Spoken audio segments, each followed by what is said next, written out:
The Great Pyramid of Giza, the oldest, the grandest of the 7 wonders of the ancient world. The only one of these wonders to survive, bringing with it the dignity of age. The Arabs have a saying, "The world fears time, but time fears the pyramids." In the 4,000 years since the Great Pyramid was built, 1.5 million sunrises have cast their shadow across the sand. 200 generations have played at its feet, much like the children of today. History has etched its mark upon the face of the Great Pyramid.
There are 3 major pyramids that stand on the rock outcropping known as the Giza Plateau. From this prominent position, they offer a commanding view of the Nile Delta, that fertile lowland stretching toward the Mediterranean. The last of these monuments to be built, and the smallest, is the tomb of a king named Menkura.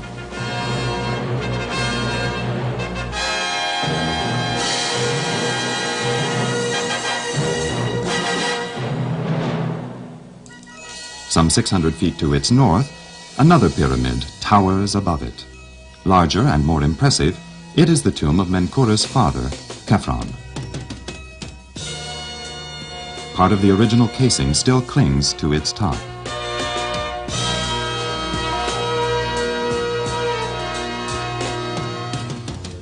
To the east, the Sphinx gazes toward the sunrise.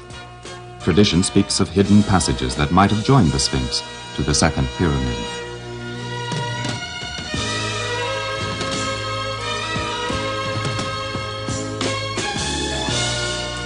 Mystical worship is said to have found expression in these now silent monuments.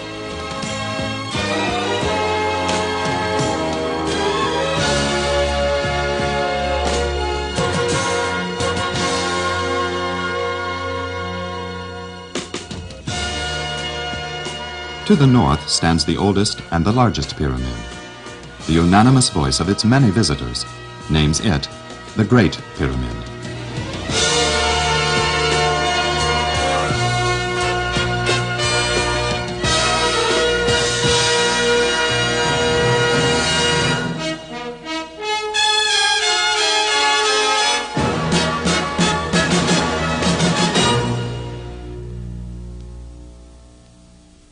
Some say it was, like the ones that followed, a tomb for a presumptuous pharaoh.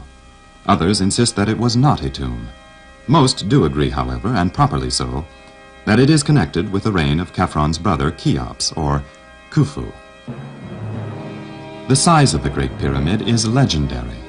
Enough stone to build a sidewalk clear around the world, or pave a highway from New York City to Chicago, or to construct 20 Empire State Buildings. The core of the Great Pyramid contains over 2 million stones, averaging 5,000 pounds apiece. Originally, it was overlaid with an additional 120,000 limestone blocks. These highly polished stones shimmered under the desert sun. Thus, the pyramid remained in its dazzling perfection for some 30 centuries, until Arab sultans in the 13th century pillaged the shining outer casing stones for the mosques and bridges of Cairo. Strong mortar filled the tiny joints.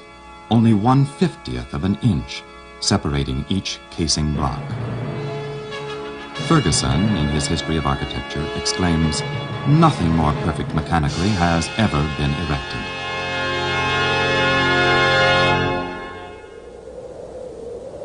The light of day never penetrates the inner passages of the Great Pyramid to illuminate the unique interior and the wonders of the structure.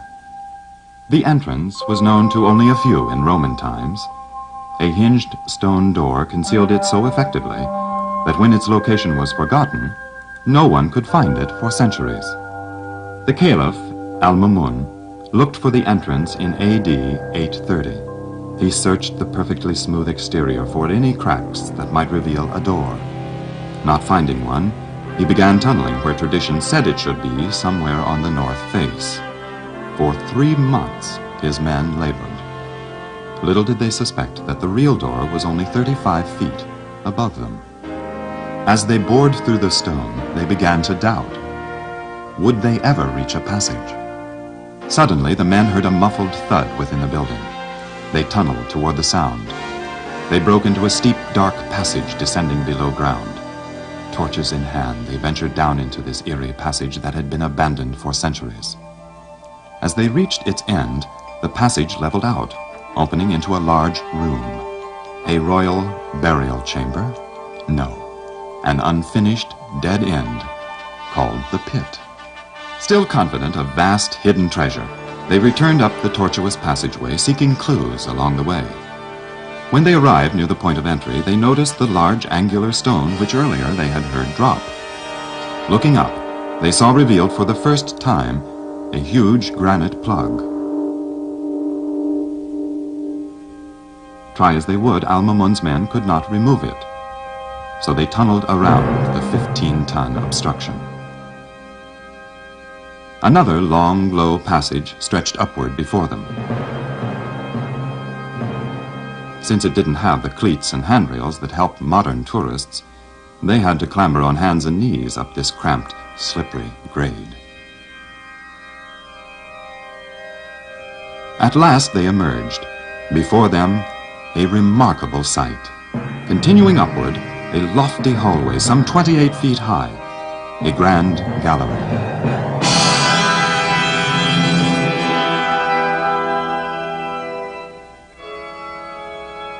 Tunneling below this horizontally was another cramped passageway leading to a large empty room. The Queen's Chamber.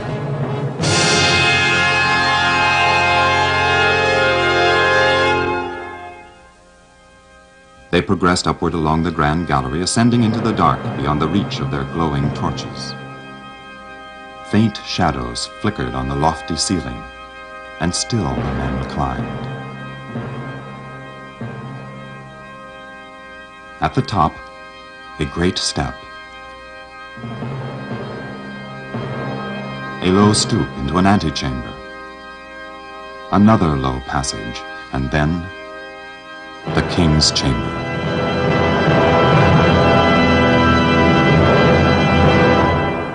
But it was empty.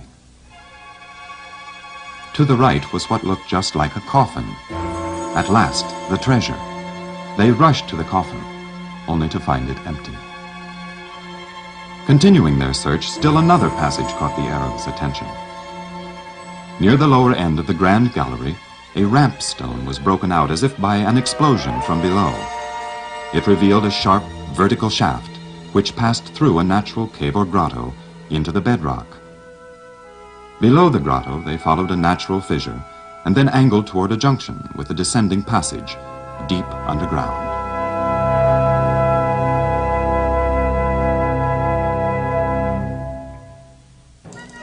The only treasures that Al-Mamun found in the Great Pyramid were the curious passage system and the incredible workmanship of the ancient stonemasons. 70-ton granite monoliths polished like marble in the King's Chamber. 7 overlapping layers in the Grand Gallery. The high vaulted ceiling of the Queen's Chamber. The incredible accuracy of the descending passage within 1/50th of an inch in 150 feet. What were the trade secrets of these ancient craftsmen? How did they build the Great Pyramid? Of all the ancient architecture that has captured the curiosity of modern investigators, that of the Great Pyramid is the most astounding.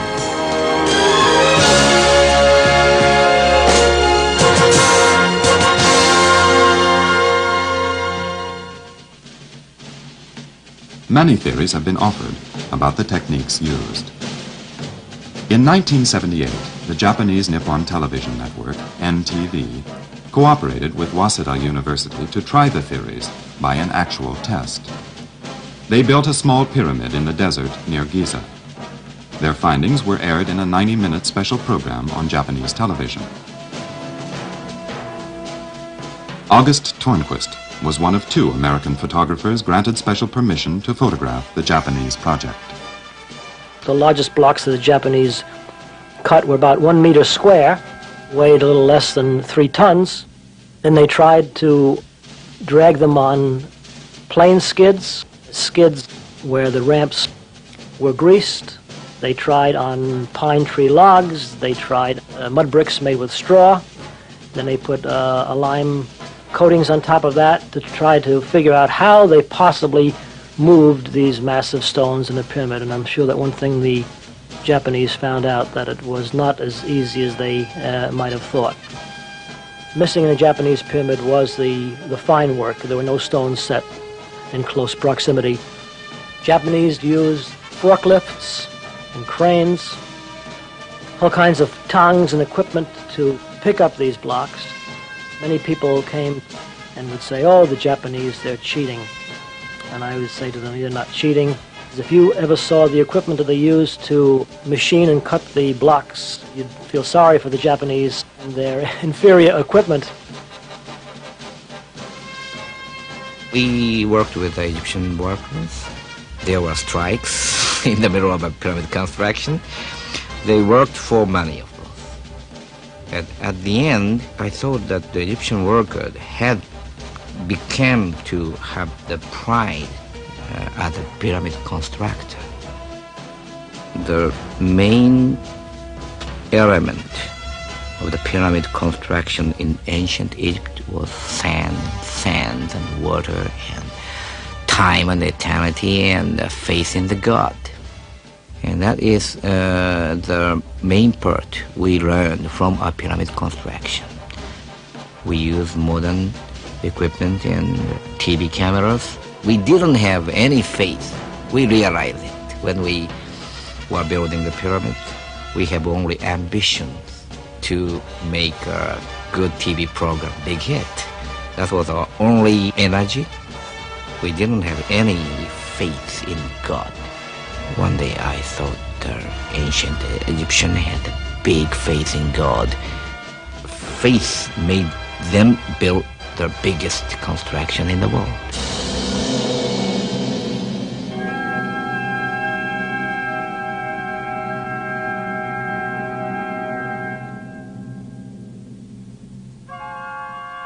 The Japanese project contributes to the understanding of how the Great Pyramid was built. But more questions remain. For example, the ramp theory seems inadequate and inefficient in a building the size of the Great Pyramid. To double the height of a ramp, it takes 8 times as much fill material. Another unanswered question: how were the blocks lifted into place, especially the upper stones? The ancient historian Herodotus was told that wooden mechanisms were used to raise the stones. The Swedish engineer Olaf Tellefsen suggested that simple weight arms could have been used for pulling and lifting. Sir Flinders Petrie, the famed Egyptologist, excavated much of the site, uncovering still more clues. The combined weight of these authorities suggests the following.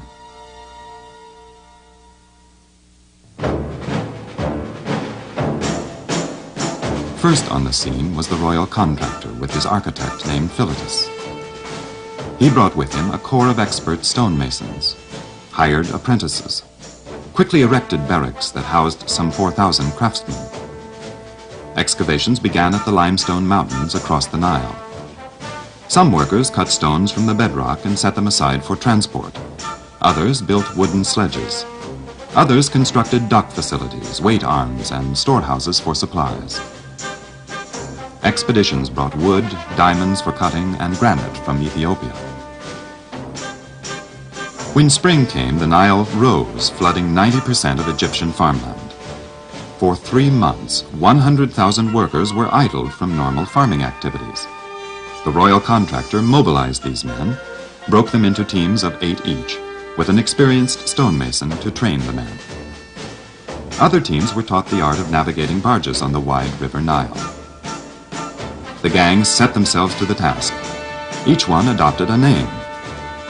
Ancient quarry marks show names like the Endurance Gang and the Craftsman Gang. Using wedges, rollers, and levers, the men hauled the stones to the waterfront. Weight arms lifted the stones, which traveled in a sling to the barges. Across the river, the teams of finishing experts cut the stones and fit them into a broad causeway leading up to the building site.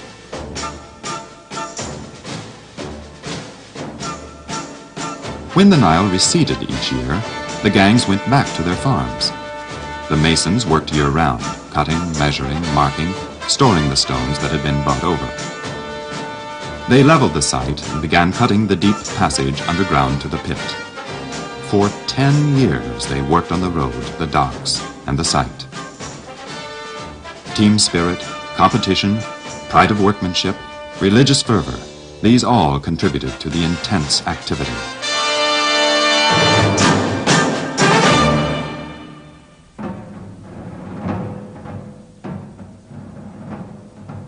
When the preparations were finally done, the major work of construction began. Returning each spring, the huge laboring force delivered 125,000 rough stones to the site. The finished stones from the previous year, each with a number to indicate its position, were moved into place. Each gang of 8 men brought 10 stones across the Nile during their 3-month stint. Each group of 4 masons finished an average of 1 casing stone per month, plus 1 core stone every 3 days, all year round. Chips from the cutting were dumped over the edge of the Giza plateau, extending it some 100 feet to the north. Some were saved as fill for beneath the wooden ramps.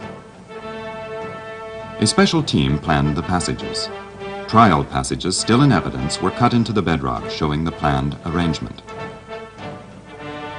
Granite monoliths were cut with bronze saws set with jeweled teeth.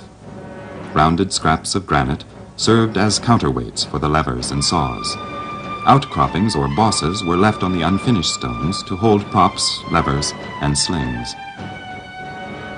Sheet iron protected the softer limestone as the heavy granite monoliths were inched along with crowbars. They were rocked back and forth, so only half the weight was lifted at a time. Each new row began with the core. Then the casing blocks were lowered into place on a thin layer of cement. Once in place, the soft white stones were planed smooth.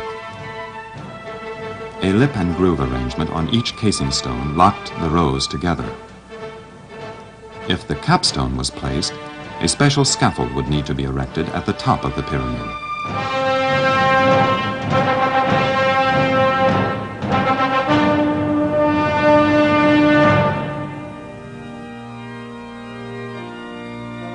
Peter Tompkins, in his book Secrets of the Great Pyramid, expressed it well.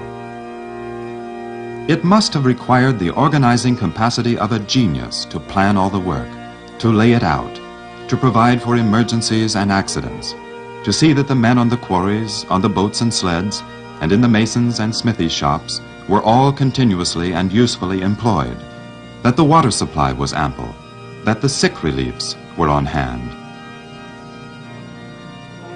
If one takes into account the problem of quarrying, roughing out, transporting over 2 million core stones, and finishing some 115,000 enormous casing stones to a precision of 1/100th of an inch, and then raising them into their correct place in a unified, polished structure, the mind boggles at the enormity of the effort.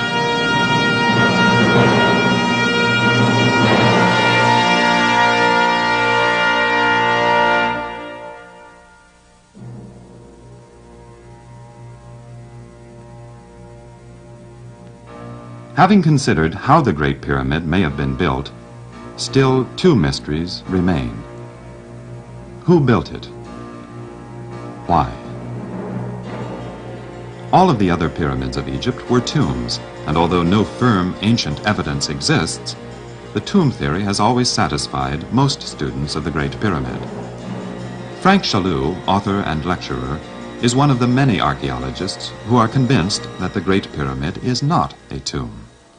The reason that the Great Pyramid is not a gigantic tomb is evidenced by the fact that when we do examine the coffer in the king's chamber, there are no inscriptions thereon, no embellishments, neither any on the walls, any hieroglyphs in honor of such a king and his deeds.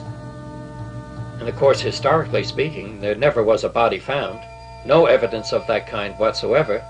And we know that the sarcophagus couldn't have been drawn up its passages because the width of the coffer would prohibit its being drawn along the passage system into this innermost chamber. And also, the peculiar fact is that there is no lid, nor were there any fragments of such a lid ever found.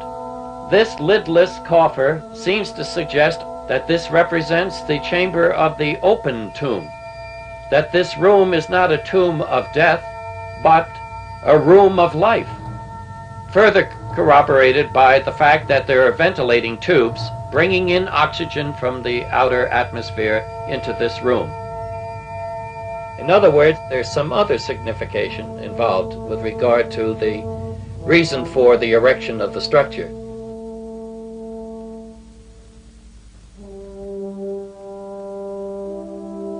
The suggestion that the Great Pyramid was not a tomb makes it unique among the other Egyptian pyramids. Unlike the others, which contain elaborate tributes to their builders, the Great Pyramid furnishes no such clue to the identity of its architect. Indeed, the only reference to the name of Cheops is a quarry mark scrawled by a workman on one of the concealed stones above the king's chamber. But if it was not a tomb, what was it? Many theories have been offered. Mystics claim that it was a temple of secret initiation. A few commentators believed it to have been a granary built by the patriarch Joseph, a refuge from another flood, or an astronomical observatory. Bizarre theories have arisen claiming that it sharpens razor blades, heightens consciousness, preserves food, and so forth. Today, books about pyramid power flood the bookstores with conflicting claims and contradictory reports. It would seem that the more one studies this ancient wonder, the more mysterious it becomes.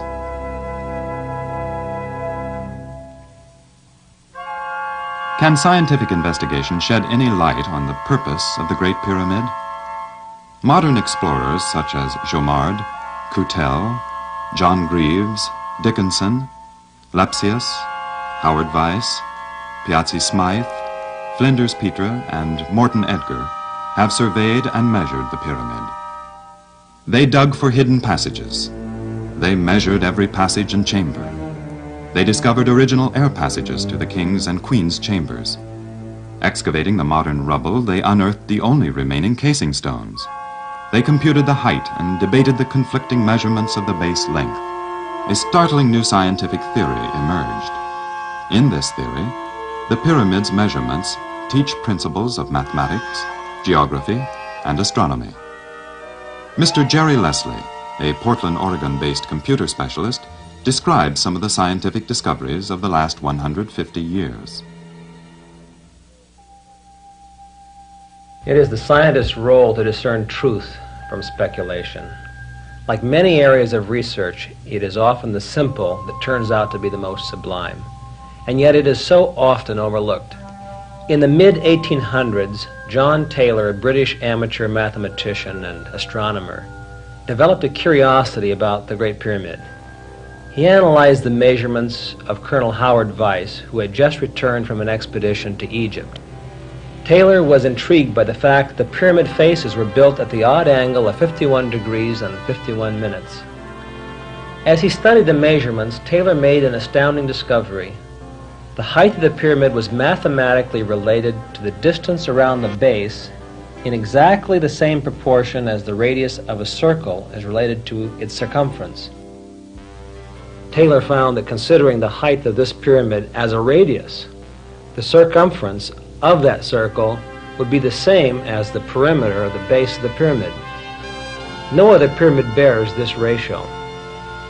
The pyramid had been designed to be a geometrical solution to one of mankind's most difficult mathematical challenges, the squaring of a circle. When Taylor published his findings, other astronomers, mathematicians, and explorers began investigations of the Great Pyramid to test his theories. These men uncovered many more facts about the pyramid, facts and proportions that indicate advanced scientific knowledge on the part of the pyramid builders.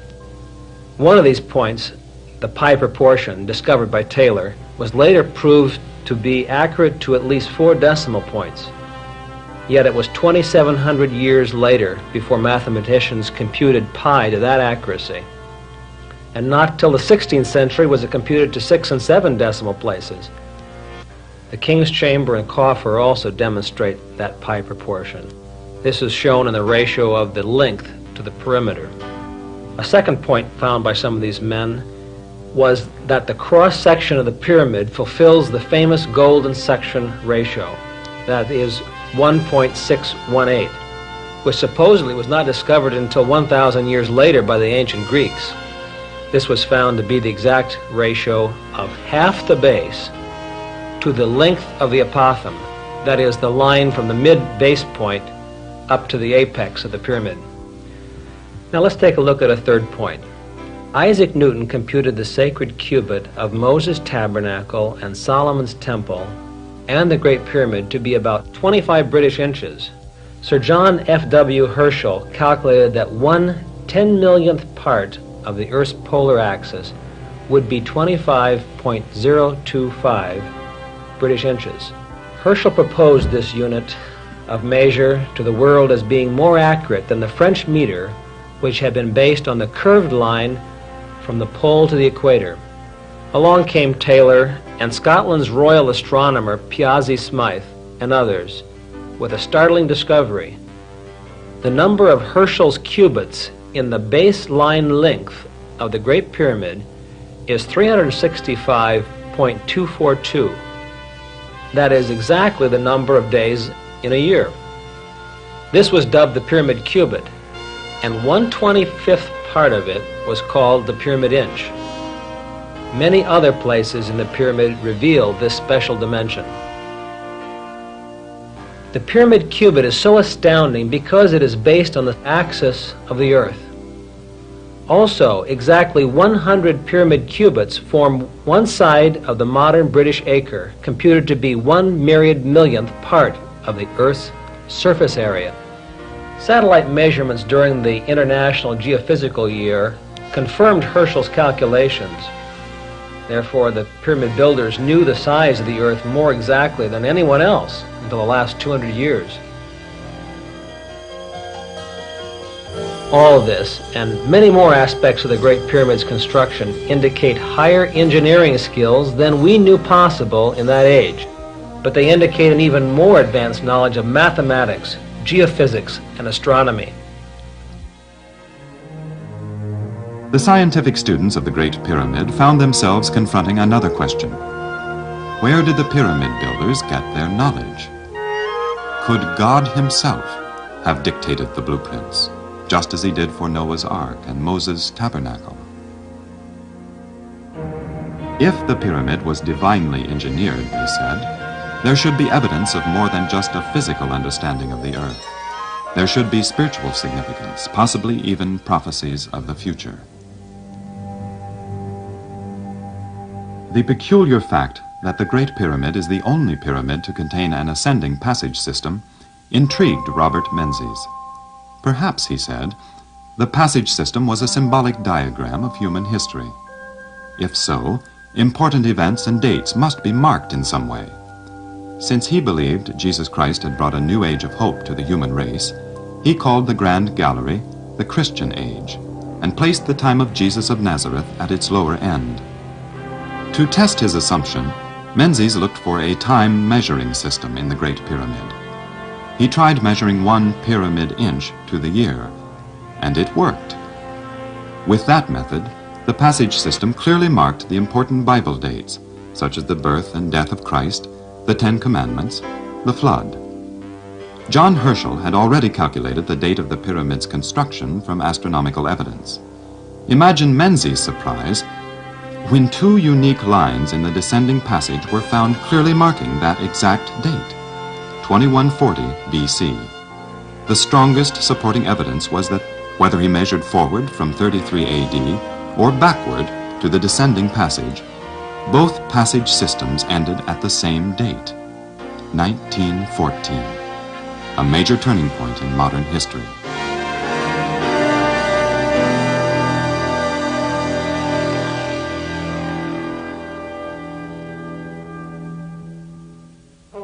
These discoveries attracted many enthusiasts to the study of the Great Pyramid. Some went to extremes. After reading of the irrational theories and outlandish claims of some pyramidologists, it is understandable that the academic community would lampoon the whole subject. But the basic evidence is still there, and it must be explained. Again, Mr. Chaloux. Many people are impressed with the Great Pyramid because of its gargantuan size, that it's a mountain of masonry. People wonder why I have given lectures for the past 30 years, why I wax so enthusiastic about this structure. It's because of its sacred symbolism, that it's a structure that has an important meaning, that it is referred to in the Old Testament scripture as a sign and a witness unto the Lord. When I read such passages, namely as this one, that in that day shall there be an altar to the Lord in the midst of the land of Egypt, and a pillar at the border thereof to the Lord, and it shall be for a sign and for a witness unto the Lord of hosts in the land of Egypt, I see this as somewhat of a challenge, that here the Lord is telling us something somewhat mysterious, and yet of note, of value, that this altar is to be situated in the land of Egypt, in its midst as well as at its border, and that it would be a witness related to the God of the universe, and that it would be for a sign, that is, it would have some story to tell.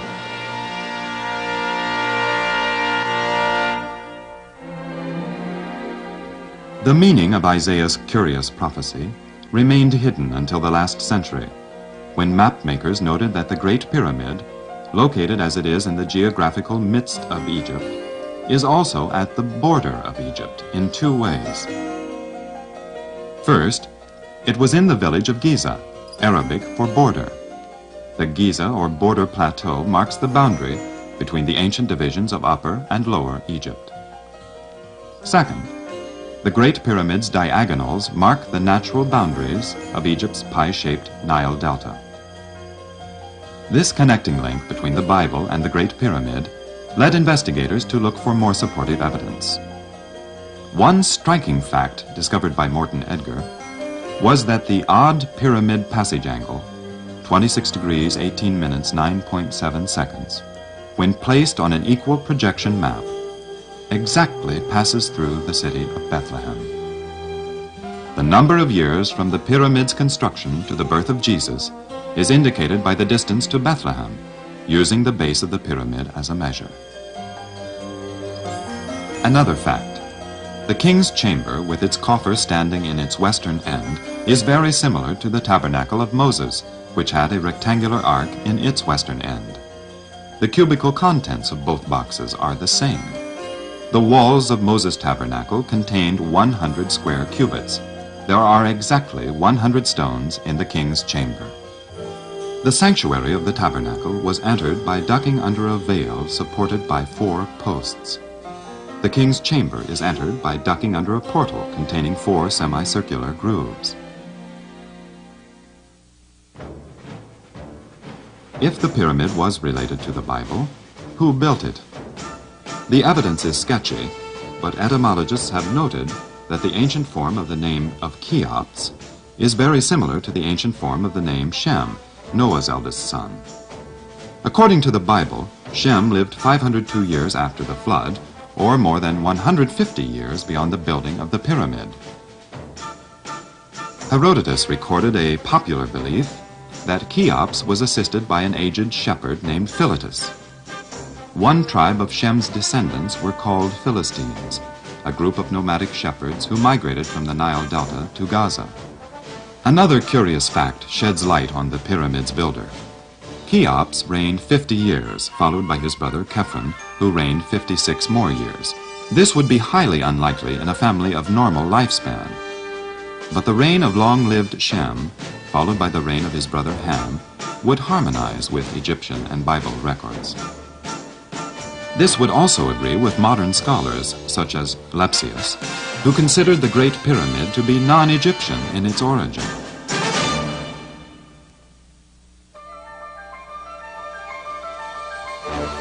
Scientific insight, engineering excellence, links to the Bible, a non-Egyptian builder. All these facts led to another theory. That sometime in the 3rd millennium BC, after God told Noah how to build the ark, and before he told Moses how to build the tabernacle, he told Shem, or a contemporary, how to build the Great Pyramid. If the Great Pyramid was intended to preserve a biblical message, why has this mystery been kept hidden so long? Surely the builders must have had some idea of its purposes. Why have all generations of recorded history believed the Great Pyramid to be the world's biggest mausoleum? Another discovery of this century suggests an answer. Ancient Egyptian hieroglyphs have been unearthed and translated. They reveal symbolic titles for each passage and chamber. The titles of each passage read like a symbolic prophecy of the past and future. The Descent, the Chamber of the Ordeal, the Well of Life, Hall of Truth in Darkness, Hall of Truth in Light, Chamber of Regeneration, Chamber of the Open Tomb of Resurrection. Carl Hagensick, a Bible lecturer and publisher of religious books, sees the ancient Egyptian inscriptions as hints of a very detailed symbolic relationship between the Bible and the Great Pyramid.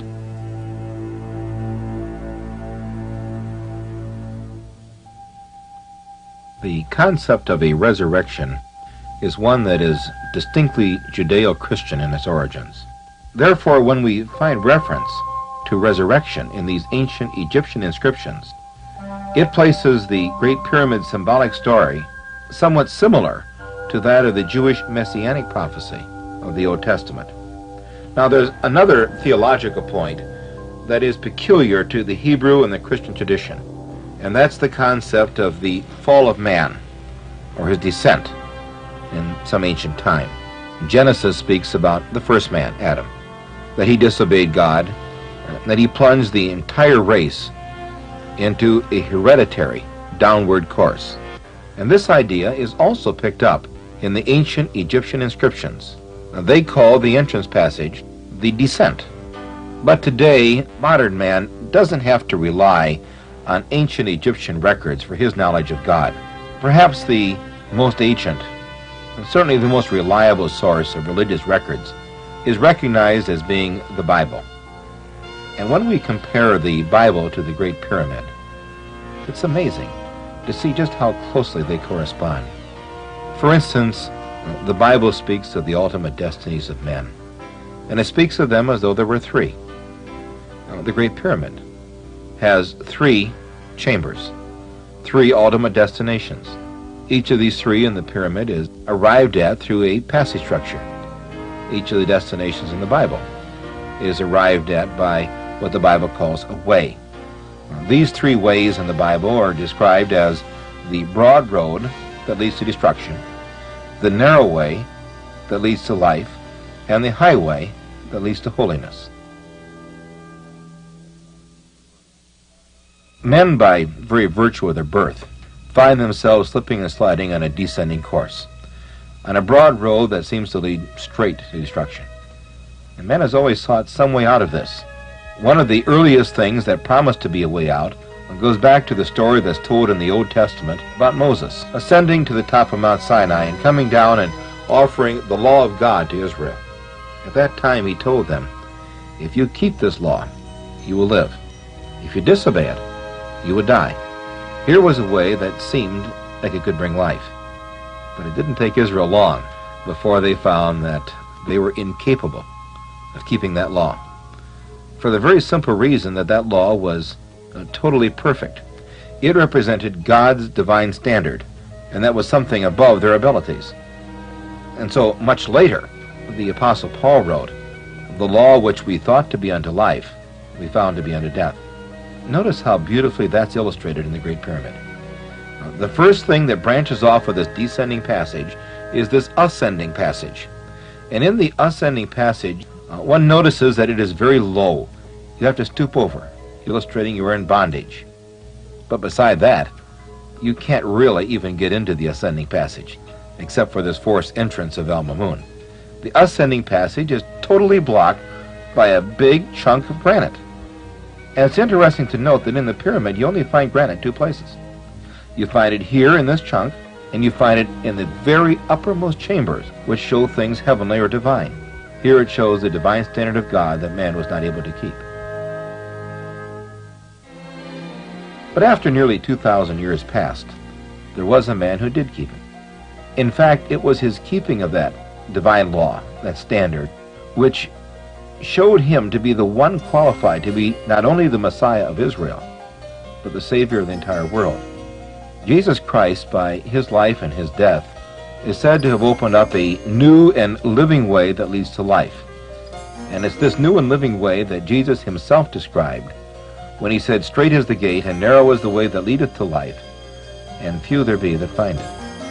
It's this narrow way to life that is pictured in the grand gallery leading to the king's chamber, picturing heaven itself. Now, one might look at that grand gallery and say, how does that picture the narrow way to life? It's far from narrow, it's very high, it's very lofty.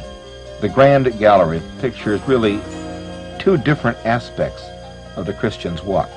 To the early Jewish Christian especially, they found it to be a way in which they could stand up. They called it the freedom that is in Christ, because they were contrasting it to the bondage of the law. Every mistake they made was something by which they could be judged as worthy of death. But in the law of Christ, there it was a judgment that was based upon their heart intention and not the actual deed. And so it's this liberty aspect that is shown in the loftiness of the grand gallery. But don't let the loftiness fool you. That grand gallery is hard to walk up. It is narrow because there are steep ramps on both sides. It's steep and it's slippery. In fact, I doubt whether one could easily walk up at all if it were not for handholds that are planted along these side ramps. And these handholds so beautifully represent the assistances which Christ gives to his church. And one almost has to think that the designers of the pyramid designed it to picture this, because planted over each of these handholds is the inset of a cross. At the end of the way, he comes into passages that are all of granite, showing that the achievement of the Christian, if he is faithful, is to have the very nature of God and of Christ himself, the divine nature. But one of the beauties of the Bible is that it does not speak of everlasting life only for the Christian. It speaks of life for all mankind. And this life for those who are not Christians is beautifully described in a prophecy in the Old Testament in the book of Isaiah, chapter 35. It tells about a time when the earth itself will be made perfect, when the desert shall blossom as a rose, when the eyes of the blind shall be opened, and the ears of the deaf unstopped, and when the tongue of the dumb shall sing, when the lame man shall leap as an hart. And it says, at that time, that a highway shall be there and a way. It shall be called the way of holiness. And the unclean will not walk over it, although it will be for those. And it's this highway of holiness that is illustrated in the pyramid by the road that leads from the juncture of the grand gallery over to the Queen's Chamber. The Queen's Chamber picturing this perfect life upon the earth. You know, the Bible does speak about God when he made the earth. He formed it not in vain. He formed it to be inhabited. The Bible talks about a kingdom that will be upon this earth. And it's that kingdom which is the terminus of this highway of holiness that leads to it. But again, one looking at the pyramid might say, well, that passage hardly illustrates a highway. That looks like a very low passage. And in fact, for most of its distance, it is. You'll notice as you look closely, however, that the latter portion of that passage is much higher than the earlier parts. In fact, those who have measured it tell us that exactly 1/7 of the passage is high enough for a man to walk in. The first 6/7 he is stooped over. Here again is a beautiful illustration of this highway. The plan of God as outlined in the Bible is 7,000 years in length. And the latter 1,000 years is what is described as the kingdom of Christ. Now we've looked at almost all of the passages in the Great Pyramid, but there's one we haven't touched, and that is the passage that we call the well shaft. What that path illustrates is what the death of Christ does for men. At the top of that passage, it's almost like an explosion took place, opening the passage up, showing that when Christ died, he opened up the way both for those who would be of his bride to come to a place where they could walk the narrow way, and to bring back those of mankind from the grave so they could walk the highway. Christ has provided a way of escape. Now, for those of his church, to go up the narrow way to the king's chamber picturing heaven, and in his kingdom, along this horizontal passage, a highway that will lead to holiness of life here upon this earth.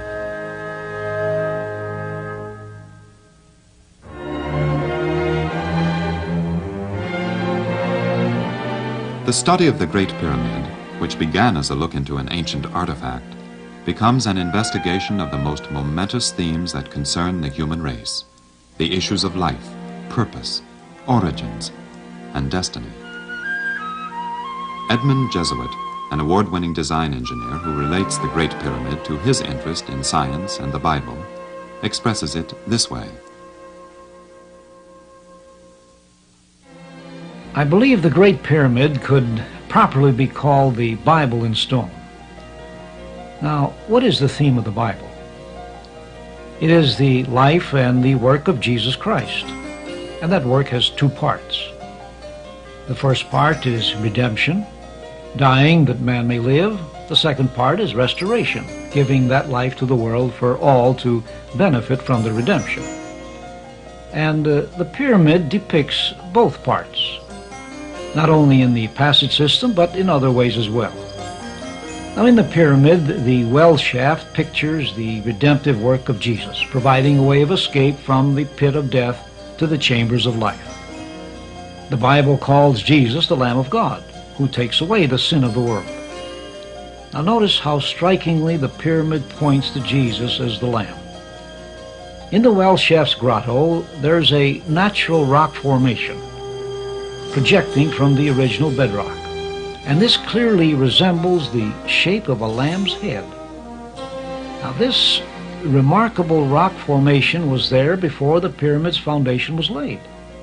And the Bible says that Jesus was the Lamb of God before the foundation of the world. There we have Jesus in his work of rescue for a dying race. But another feature of the pyramid, its overall shape, illustrates what will happen when the benefits of redemption reach the entire world. The Bible describes a future government of the world. And in this government, the leaders will be unseen, they'll be in heaven, and their influence is going to extend down to this earth. It's going to be a universal dominion.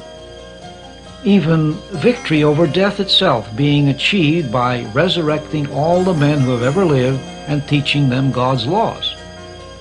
And the Bible illustrates this government by the shape of a pyramid, with Jesus as the capstone. The prophet Zechariah speaks of the top stone, David of a headstone, and then Jesus speaks of himself as the rejected stone that will become the head or the chief cornerstone.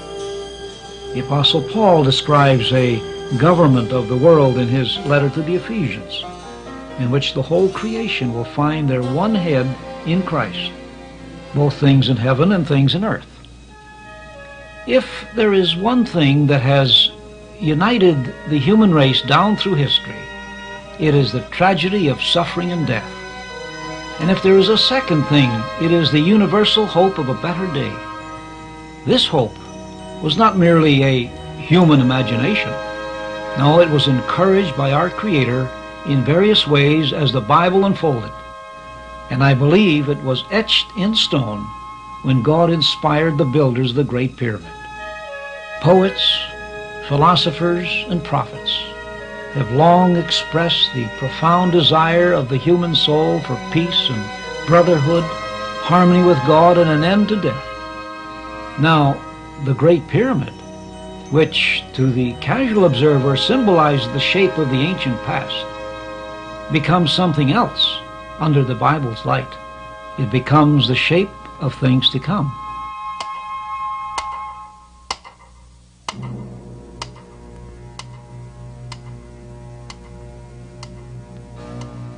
After 4,000 years, the Great Pyramid has lost little of its ancient wonder. A city was built with its casing stones. The city fell. But the pyramid has survived. Earthquakes shook the foundations, but the pyramid survived. Conflicting theories continue to swirl around the Great Pyramid like sandstorms in the desert. However, man has now been given the key that unlocks the pyramid's mystery. This key is the same mathematical language that enables us to measure the universe and unlock its secrets. The size of our world, its land area, its distance from the sun, its astronomical relationships, the timing of its journeys. Not until modern man had learned these facts from the measurements and proportions of our solar system could we read these same facts in the measurements and proportions of the Great Pyramid. Unfortunately, the newfound knowledge of 20th century man has also produced an attitude that scoffs at ancient wisdom. And so for many, the message of the Great Pyramid is hidden behind a door that has been unlocked by knowledge but remains closed until an awakened interest challenges the theories of the past. To those who open that door, the Great Pyramid quietly reveals its message.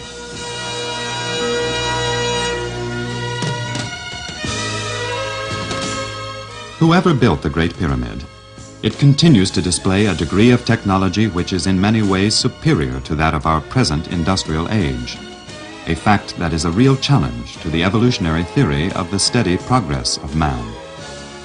We stand in awe, humbled before the builders of the past. Material success only underscores our terrible failure to bring an end of suffering, poverty, and distress to billions of our race. In our perplexed and troubled world, the Great Pyramid, man's oldest building, and the Bible, his oldest book, give evidence of a Creator who knows our need, whose love and care transcend time and promise to touch the life of every man.